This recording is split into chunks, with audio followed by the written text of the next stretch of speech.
Shri Bhuvi properties private limited వారి 7 hills future city ఇప్పుడు మన సాగర్ హైవేలో నమ్మకానికి అమ్మలాంటిది మన భూవి ప్రాపర్టీస్. హైదరాబాద్ నగర ప్రజలకు, తెలంగాణ మిత్రులకు నేను గుర్తు చేయదలుచుకున్నా.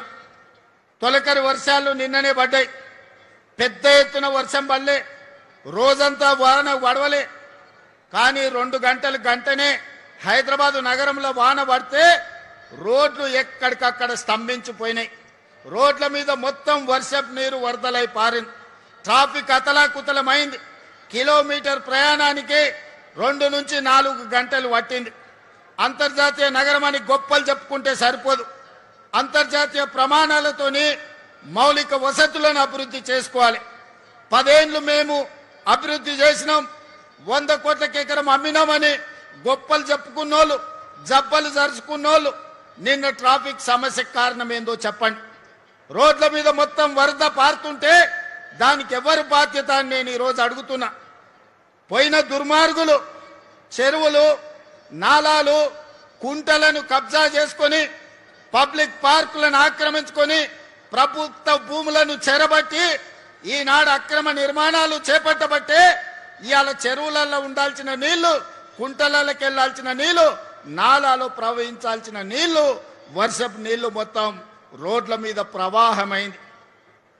చెరువుల్లో ఉండాల్సిన నీళ్లు మన కాలనీలకు, మన బస్తీలకు వచ్చినాయి. మన రోడ్ల మీద వరదై పారింది. అందుకే నిన్న గంటల కొద్ది ట్రాఫిక్ జామ్ అయింది. మరి దీన్ని పరిష్కరించుకోవాల్సిన బాధ్యత మన మీద ఉన్నదా లేదా ఒక్కసారి ఆలోచన చేయండి. ఇవన్నీ ముందస్తుగా ఆలోచన చేసి ఈనాడు చెరువులు ఆక్రమించుకున్నా, కుంటలను ఆక్రమించుకున్నా, నాలాలను ఆక్రమించుకున్నా, ప్రభుత్వ పార్కులను చెరబట్టినా ఈరోజు నిర్దాక్షిణ్యంగా ఆ అక్రమ కట్టడాలను తొలగించుకుంటూ వాటిని పునరుద్ధరించుకుంటూ వెళ్తున్నాం. ఇవాళ తెలంగాణ ప్రజలు, ముఖ్యంగా నగరానికి సంబంధించిన పెద్దలు ఆలోచన చేయండి. 1 ఇంచు కానీ, 1 గుంట కానీ, నేను కానీ, మా బట్టి గారు కానీ, మా శ్రీధర్ బాబు గారు కానీ, మేమెవరమైనా 1 ఇంచు భూమైనా మేము తీసుకున్నామా? ఎవరికైనా అందజేసినామా? ఇవాళ వాటిని తొలగించి ఇవాళ మంచి చెరువులను పునరుద్ధరిస్తున్నాం. లేక్ ఎకానమీ అని మా అక్కలకు, ఆడబిడ్డలకు ఈ లేక్ల చుట్టూతా మంచి షాపింగ్ మాల్స్ డిజైన్ చేసి కూరగాయలు అమ్మడానికి, పాలు అమ్మడానికి, పండ్లు అమ్మడానికి ప్రజలు వాకింగ్ కోసం వచ్చి పాలు, పండ్లు, కూరగాయలు తీసుకెళ్లడమే కాకుండా వాళ్ళ మన్మన్లను, మన్మరాలను ఆడిపించుకోవడానికి ఆట స్థలాలను ఈరోజు లేక్ల చుట్టూతా మనం అభివృద్ధి చేస్తున్నాం. రాజేంద్ర నగర్లో బుమరక్ దౌలా అని నిజాం సర్కార్లో ఉన్న గొప్ప చెరువును ఆక్రమించుకుంటే ఆక్రమణలు తొలగించి ఈరోజు పునరుద్ధరించినాం. ఈ ప్రాంత యువకులు రాజేంద్ర నగర్ వైపు పోయినప్పుడు బుమరక్ దౌలా చెరువు ఎట్లా అభివృద్ధి చెందిందో చూడండి. కుక్కట్పల్లిలో నల్ల చెరువు చూడండి, హైటెక్ సిటీ దగ్గర తుమ్మిడికుంట చూడండి, లేకపోతే సున్నం చెరువును చూడండి. అంతెందుకు మా హనుమంతన్న 50 ఏళ్లు కొట్లాడిండు బతుకమ్మ కుంట ఆక్రమణలు తొలగించమని. ఇవాళ అంబర్పేటలో ఉన్న బతుకమ్మ కుంటకు పోయి చూడండి అక్కల్లారా, దాని పేరే బతుకమ్మ కుంట. వెనకటికి ఆడబిడ్డలు బతుకమ్మ ఆడి బతుకమ్మల్ని ఆ కుంటలో వదిలేటోళ్ళు. బీఆర్ఎస్ నాయకులు అంబర్పేట ఇన్ఛార్జ్ ఎడ్ల సుధాకర్ రెడ్డి అని ఆ బతుకమ్మ కుంట 15 ఎకరాలు కబ్జా పెట్టుకొని కేసీఆర్ వచ్చినప్పుడు హెలికాప్టర్లో గులాబీ పూలు జల్లిండని ఆ 15 ఎకరాల బతుకమ్మ కుంట ఆ ఎడ్ల సుధాకర్ అన్నట్టు ఆయనకు రాసిచ్చిండు. వాళ్ళ తాత జాగీరా రాసి అని కానీ నేను అడుగుతున్నా. ఆడబిడ్డలు బతుకమ్మలు ఆడుకొని బతుకమ్మలు వదిలే బతుకమ్మ కుంటను దుర్మార్గులు చెరబడితే ఈనాడు నిర్దాక్షిణ్యంగా ఆ అక్రమార్కుల పని బట్టి ఈనాడు బతుకమ్మ కుంటను పునరుద్ధరించడం. గొప్ప గొప్ప వ్యక్తులు గండిపేట, హిమాయత్ సాగర్ను ఆక్రమించుకుంటే వాటన్నిటిని తొలగించే ప్రయత్నం చేస్తున్నాం. ఇవన్నీ మా కోసం కాదు, ఇవన్నీ భవిష్యత్ తరాల కోసం. ఈనాడు ఢిల్లీ చూడండి, కాలుష్యంతో బడులు బంద్ అయినాయి, పార్లమెంటు బంద్ అయింది, ప్రభుత్వ కార్యాలయాలు బంద్ అయినాయి. ముంబైలో వాన వస్తే రోజుల కొద్దీ ఇంట్లోకెళ్ళి బయటకు వెళ్ళలేని పరిస్థితి. బెంగళూరులో ఇంట్లో నుంచి వెళ్తే ఎప్పుడు ఎయిర్పోర్ట్కి వెళ్తామో మనకు తెలియదు. చెన్నైలో వాన వస్తే పడవల్లో తిరుగుతారు. కలకత్తాలో శాంతి భద్రత లేక కత్తులతో పొడుచుకుంటారు. మరి ఇన్ని నగరాల నుంచి మనం ఏదైనా నేర్చుకోవాల్సిన అవసరం ఉందా లేదా చూడండి.